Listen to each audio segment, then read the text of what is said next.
It was his first time taking a boat out to sea when he encountered something strange. The boatman informed him that he couldn't go any further. He was about to lose his temper when something even more absurd happened. The boatman offered to compensate him by giving him a small boat, so he arrogantly stepped into the small boat. But to his surprise, the boatman quickly untied the rope and pushed the boat out, saying, "This boat is yours now." Hearing such a good deal, the man instinctively raised his guard. But seeing the boatman's honest face and feeling the urgency of his job, he agreed. The small boat sped across the calm sea, and the man began to reflect on the boatman's behavior. He felt something was off but couldn't quite put his finger on it. Suddenly, he noticed oil floating on the water and several diving pieces of equipment. Picking one up, he saw it was stained with blood. A bad feeling crept into his mind. He hurried to the drilling platform to ask the workers, but the platform was eerily empty. With his last hope, he went to the supervisor's office, only to find a cute little dog inside, barking at him relentlessly. The tense atmosphere lightened a bit. Two burly men with weapons suddenly appeared behind him, glaring menacingly at him. The man was terrified and quickly explained that he was an engineer sent by the headquarters to solve the problem. Hearing this, the larger man slowly lowered his weapon, seemingly accepting the explanation. The man's strange behavior only added to his confusion. He was about to ask a question when suddenly, the sound of a speedboat engine echoed from outside,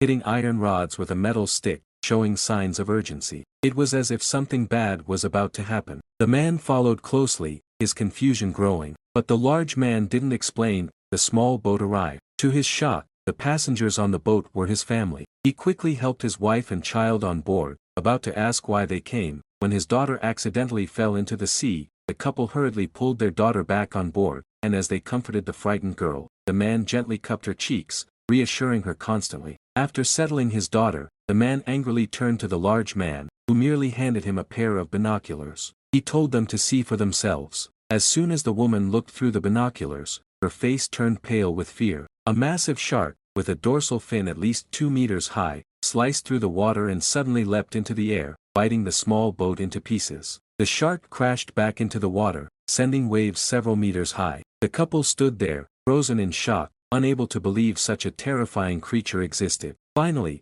the large man spoke up. He said it was a saber-tooth shark, a remnant from the Ice Age, seeking revenge on humans for polluting its habitat with offshore oil drilling. Upon hearing this, the man fell silent. He turned to comfort his wife, telling her not to worry and that they could use the radio to call for help. Everything would be fine. But just as he was heading to the control room, the platform suddenly shook violently. The saber-tooth shark was attacking the platform's foundations. The platform was designed to withstand even a Category 5 hurricane. But then, the shark struck again, and this time, it knocked out the power. The man, who had been calm moments ago, finally realized the gravity of the situation. He quickly searched for the platform's blueprints, and with his knowledge of the drilling system, he pinpointed the issue, but fixing it would require someone to dive into the sea. After a long discussion, the large man and his companion volunteered to go. They suited up and descended into the dark ocean. Making their way to the repair site, they opened the valve and gazed into the pitch-black waters. Fear coursed through them like electricity, but they gathered their courage and ventured outside. Surrounded by oil-filled waters,